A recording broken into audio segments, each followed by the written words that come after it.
Hello friends, स्वागत है आपके अपने इस यूट्यूब चैनल मैथ की पाठशाला में। जैसा कि हमने कल वाली वीडियो में प्रश्नावली 3D जो विविध प्रश्नावली थी उसके मैंने क्वेश्चन को हल किया था। आज हम लोग उसके आगे वाली प्रश्नावली 3E को हल करेंगे, जिसमें से पहला क्वेश्चन जैसे कि दिया गया है, निम्नलिखित कथन को समीकरण द्वारा अभिव्यक्त कीजिए। मतलब जो हमको स्टेटमेंट दिया गया नीचे, इस वाली स्टेटमेंट का हमको मतलब उसको समीकरण में मतलब व्यक्त करना है। दिया गया है एक पिता की आयु उसके पुत्र की आयु से 4 गुनी है।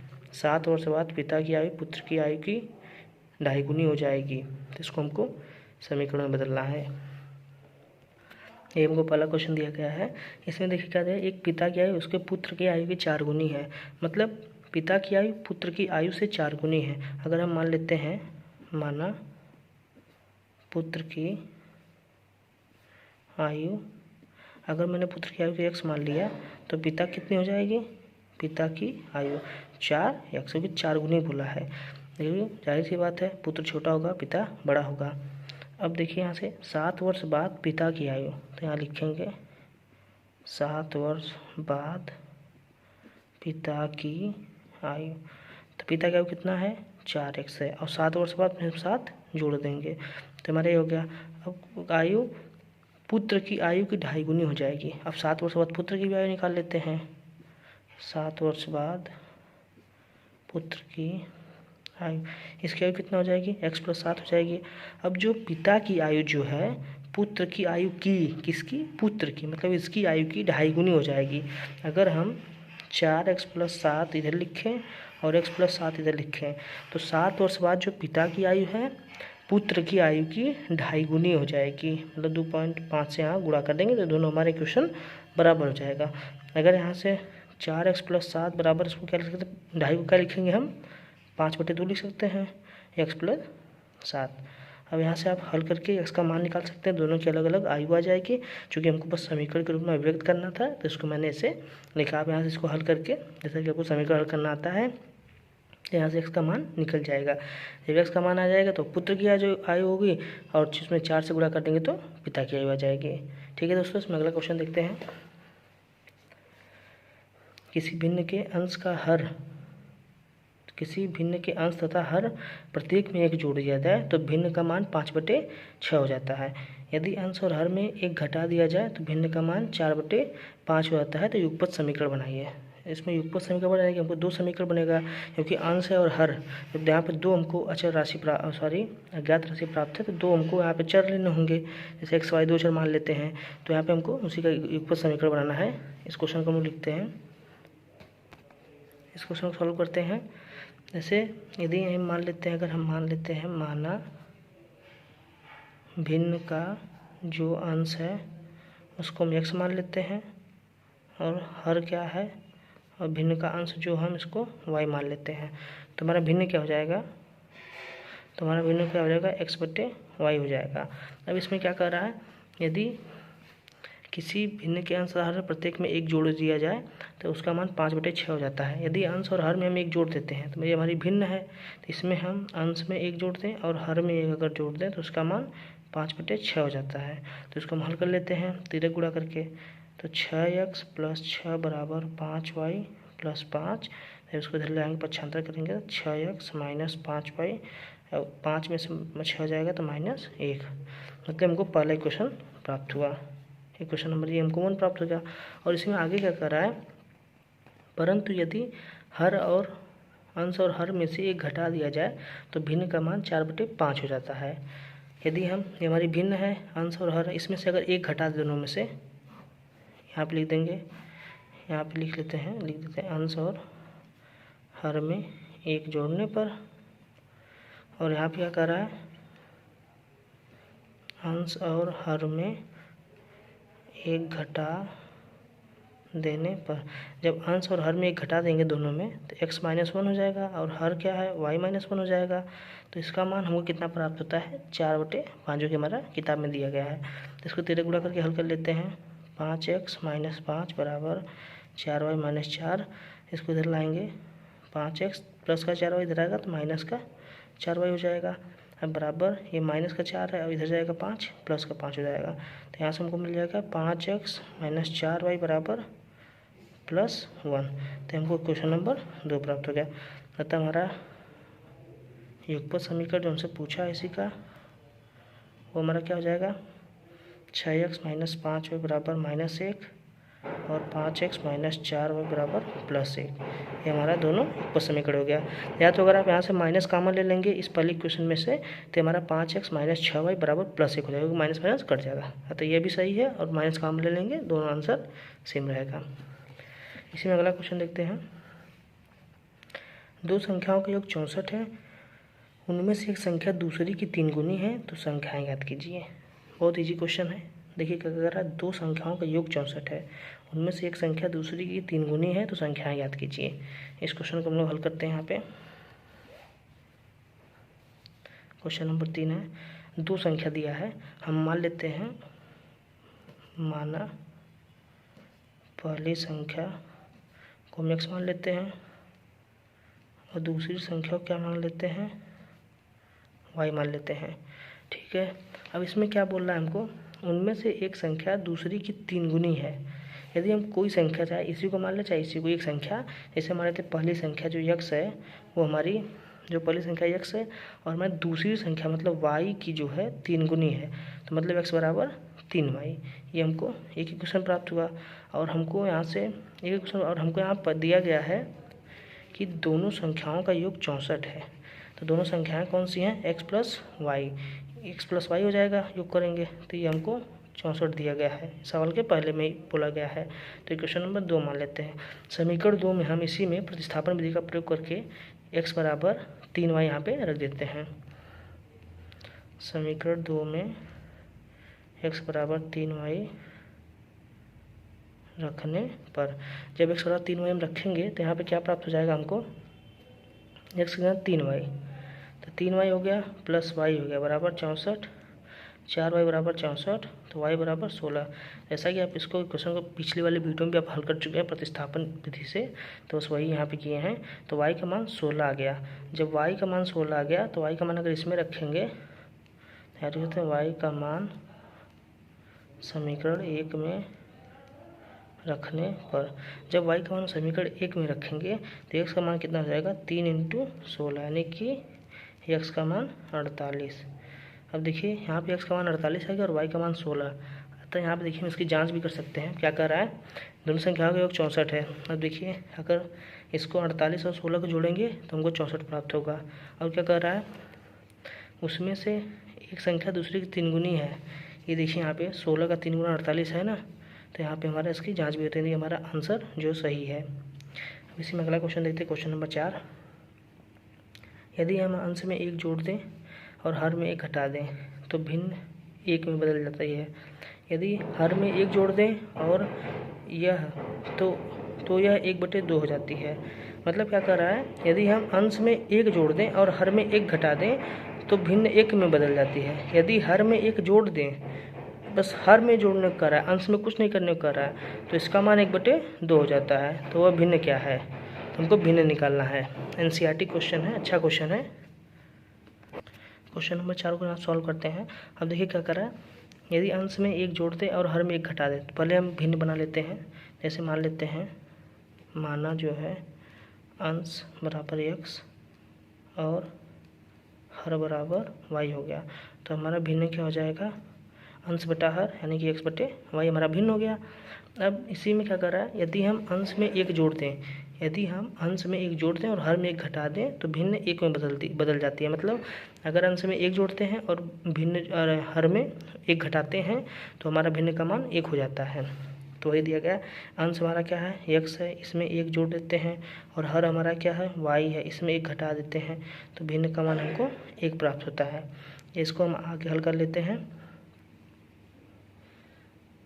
x + 1 बराबर y - 1, इसको तो पक्षांतर कर लेंगे, x - y, ये -1 है और इधर भी जाएगा तो ये भी -1, यानी कि x - y बराबर -2 प्राप्त हो गया। समीकरण नंबर 1 इसको बना। अब इसी में देखिए दूसरी बात कही गई है, यदि हर में 1 जोड़ देते हैं तो 1/2 हो जाती है।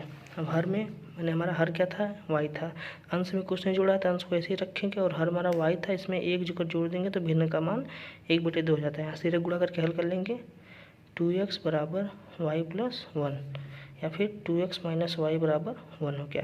समीकरण नंबर 2 हो गया। और समीकरण नंबर 1 हमको क्या प्राप्त था, x माइनस वाई बराबर -2, और समीकरण 2 2x माइनस वाई बराबर 1।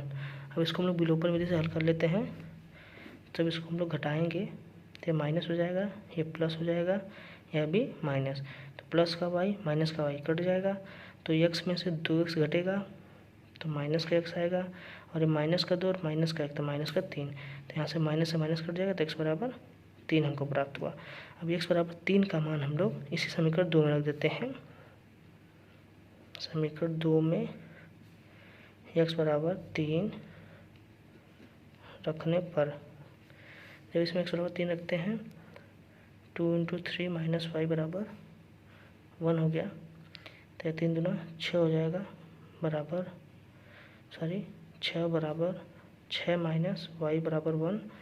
तो 6 में से जब 1 घट जाएगा तो वाई हो जाएगा, तो वाई बराबर 5।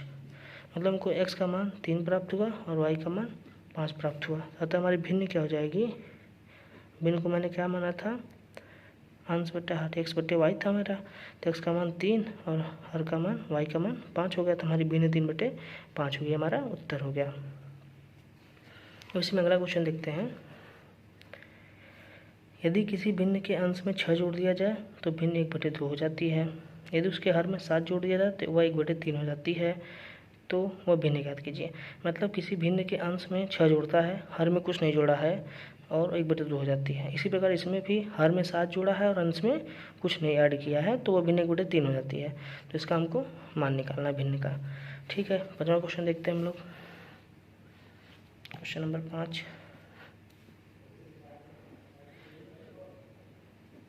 माना भिन्न का अंश x और हर y। तो हमारा भिन्न क्या हो जाएगा, अंश बटा हर लिखते हैं, भिन्न को x बटे y हो गया। अब यहाँ पे क्या हो रहा है, यदि भिन्न के अंश में 6 जोड़ देते हैं, मतलब अंश x है, इसमें 6 जोड़ देते हैं और हर में कुछ नहीं जोड़ते हैं, मतलब कुछ नहीं बोला है तो कुछ नहीं ऐड करेंगे, इसका मान हमको 1/2 प्राप्त होता है। और इसको आगे पहले हल कर लेते हैं। 2x + 12 बराबर y, तो 2x + 12 बराबर y इसको लिखते ऐसे रहने देते हैं, समीकरण नंबर 1 मान लेते हैं। और दूसरी बात इसी में कही गई है, यदि उसके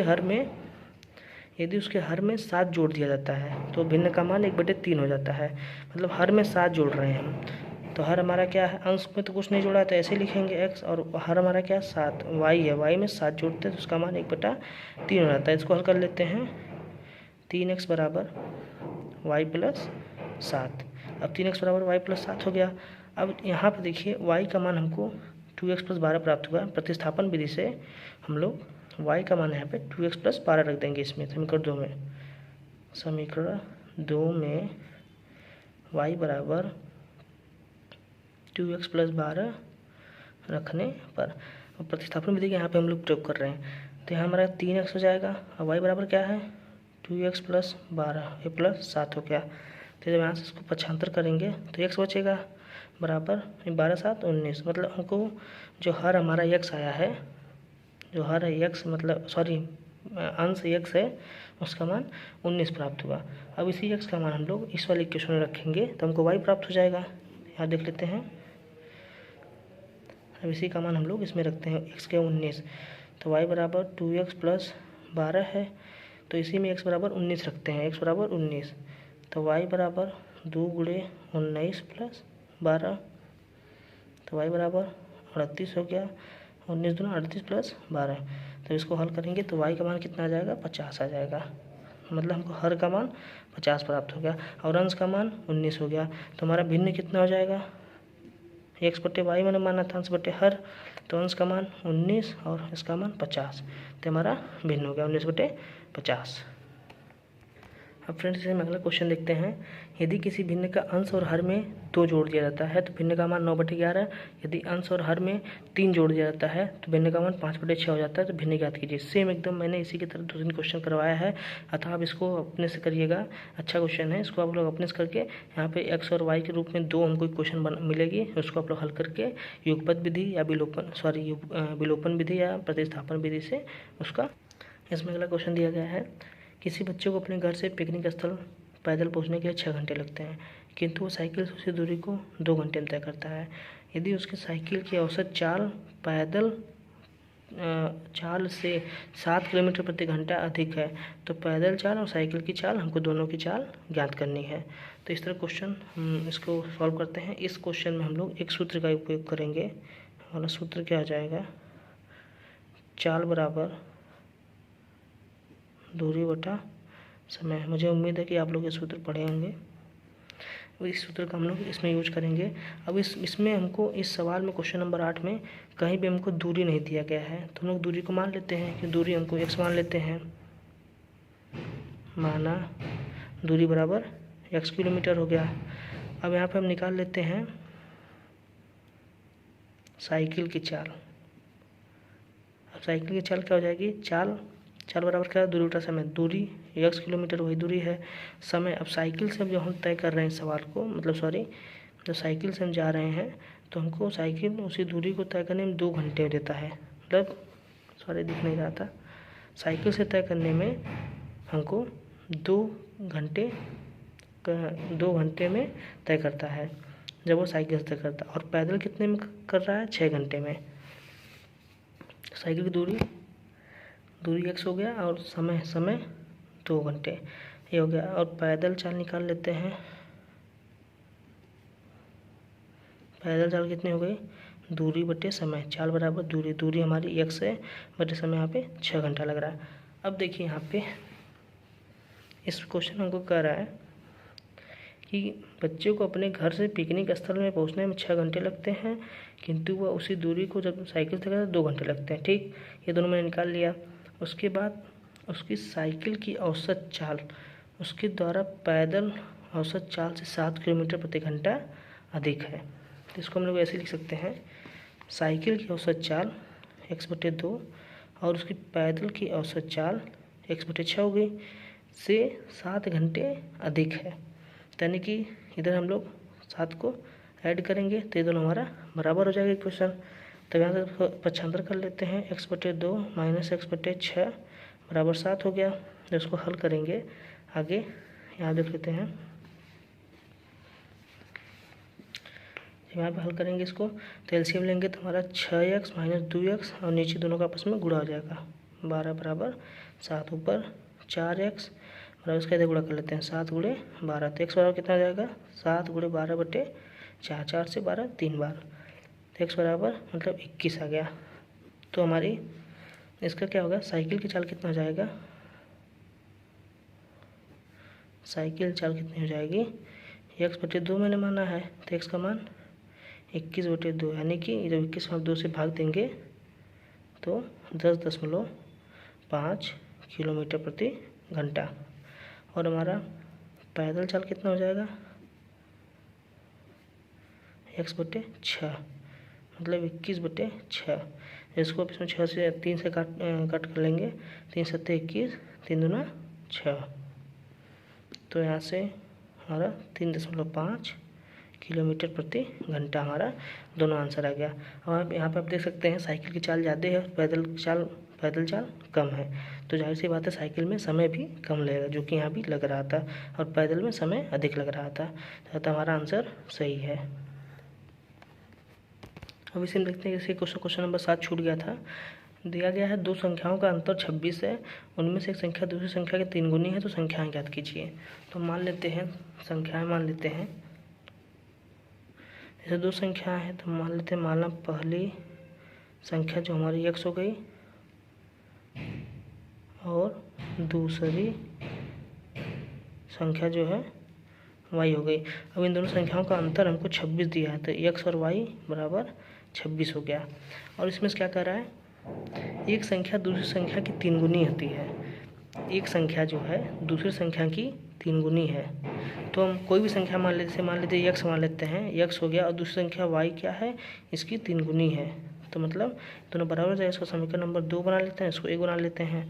तो हम यहाँ पे x बराबर 3y इस इक्वेशन में रखेंगे, तो यहाँ पे 3y माइनस y बराबर 26, 2y बराबर 26, तो y का मान 13 आ गया। जब y का मान 13 इस इक्वेशन में रखेंगे तो हमको x का मान 39 प्राप्त हो गया। तो हमको x का मान 39 और y का मान 13 प्राप्त हुआ। अब आप लोग यहाँ पे देख भी सकते हैं कि एक संख्या दूसरी संख्या की 3 गुनी है। 13 का 3 गुना 39, और उसके बाद इसमें से दोनों घटाएंगे, दोनों का अंतर हमको 26 प्राप्त होगा। तो हमारा इस प्रकार उत्तर की भी जांच होती है। हालांकि करना नहीं है, आप बोर्ड एग्जाम में अगर आपके पास समय हो तो आप चेक कर सकते हैं। ठीक है दोस्तों, अब इसके आगे की प्रश्नावली, जैसे इसके आगे का प्रश्न 9, 10, 11, 12, इसको हम लोग कल वाली वीडियो में करेंगे। यदि वीडियो पसंद आ रही है तो प्लीज़ लाइक कीजिए, शेयर करें और सब्सक्राइब करें। Thank you for watching.